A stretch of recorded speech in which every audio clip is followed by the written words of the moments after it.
जय माँ काली। दधानाकर पद्माभ्याम अक्षमाला कमंडलू देवी प्रसीदतु मयि ब्रह्मचारिण्युत्तमा।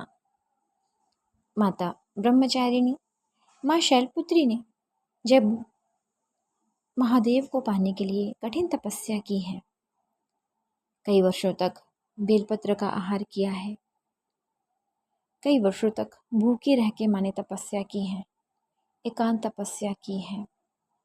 तो माँ ब्रह्मचारिणी ने भगवान शिव को पति रूप में पाने के लिए कठोर तप की है। इस कारण ही उन्हें ब्रह्मचारिणी या तपश्चारिणी कहा गया है।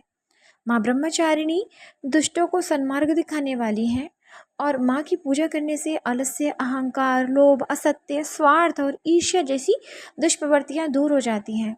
माँ का स्मरण करने से एकाग्रता आती है, दिमाग में स्थिरता आती है, साथ ही बुद्धि, विवेक और धैर्य में भी वृद्धि होती है।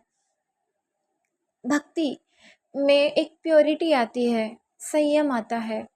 अब भक्ति मार्ग में संयम कैसे? तो कई बार भक्त हो जाता है, बहुत ही ज़्यादा विहल हो जाता है अपने भगवान के प्रेम में, उनके दर्शन के लिए। तो जब माँ ब्रह्मचारिणी की पूजा से जब एकाग्रता आ जाती है मन में, तो धीरे धीरे भक्ति भी निश्चलता की ओर बढ़ने लग जाती है। तो माँ ब्रह्मचारिणी जो द्वितीय दिवस है माँ का, तो माँ का स्वरूप अत्यंत तेजमय है और भव्य है। एक हाथ में माँ के जप मालिका है और दूसरे हाथ में माँ ने कमंडल धारण किए हुए हैं। माँ को भी श्वेत जो वस्त्र हैं, श्वेत कलर रंग जो है वो विशेष प्रिय है। और माँ को आज के दिन शक्कर का भोग लगाया जाता है और ऐसा कहा जाता है कि शक्कर का भोग लगाए जाने से माँ को परिवार के सभी सदस्यों की आयु में वृद्धि होती है। और माँ का स्वरूप क्योंकि बहुत तेजमय है, इसलिए जो साधक होता है उसके भी, वैसे तो ये कहा जाता है कि नवरात्र में जो साधक होता है वो जैसे जैसे एक एक दिन उसकी साधना का, उसके व्रत का, उसके पूजन का बढ़ता जाता है, उसके चेहरे पर एक अलग ही तेज में वृद्धि होती जाती है।